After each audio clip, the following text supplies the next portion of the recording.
అర్థం కావట్లా, మనకి అర్థం కావట్లా. ఎగ్జామ్ హాల్లో వెళ్ళాలి, ధన ధన పట పట దమ దమ. ఎందుకని? ఆ ఎగ్జామ్ పోయిందంటే నా లైఫ్ పోద్ది సార్,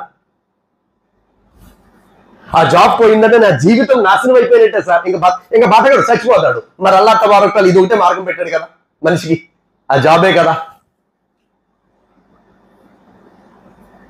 జాబు చేయడం తప్పంట్లా, చదవడం తప్పంట్లా. అలాగైతే నా పిల్లలు నేను చదివించను.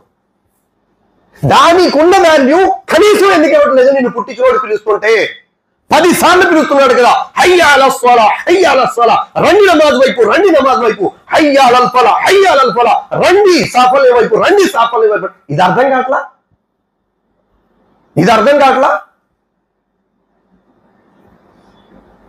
సోదరులారా, పెద్దలారా, అందుకే ధార్మిక పండితులు ధార్మిక గ్రంథాల్లో ఏం రాశారంటే, ఎవరైతే ఏ కారణం లేకుండా నమాజ్ విడిచిపెడతాడో ఆ వ్యక్తి తీర్పు దినం రోజున కారూన్, ఫిరౌన్, నమ్రూద్, షద్దాద్ ఇలాంటి దుర్మార్గులతో లేపబడతాడు.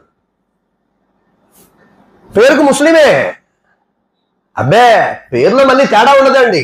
మొహమ్మద్ ఎండి ముస్తాక్ అహ్మద్, ఎండి అఫ్రోజ్ అహ్మద్, ఎండి గులాం. మాషాల్లా, మంచిగా ముందు ఎండి వస్తుంది, తర్వాత పేరు వస్తుంది, తర్వాత ఖాన్ వస్తుంది, తర్వాత పఠాన్ వస్తుంది. పేర్లో ముస్లిమే కానీ ఆచరణలో ముస్లిం లేడు. సోదరులారా, పెద్దలారా, అల్లాహ్కే నబీ అలైహిస్సలాతు వస్సలాం ఒక్క మాటలో చెప్పేశారండి, మన్ తరక స్సలాహ్, ఎవరైతే నమాజుని తిరస్కరించారో, నమాజు విడిచిపెట్టారో, ఫఖద కఫర్, అతడు సత్య తిరస్కారానికి పాల్పడ్డాడు.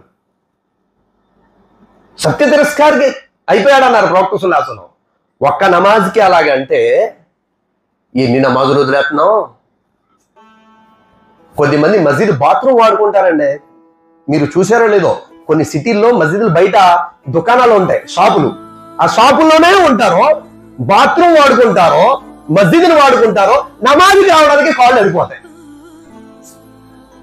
కాళ్ళు పడిపోతాయి. అబ్బే మస్జిద్ వెనకాతలే అజాన్ శబ్దం వినపడుతూ ఉంటుంది, గురువు గారి కాళ్ళు మాత్రం మస్జిద్ వైపు రావు.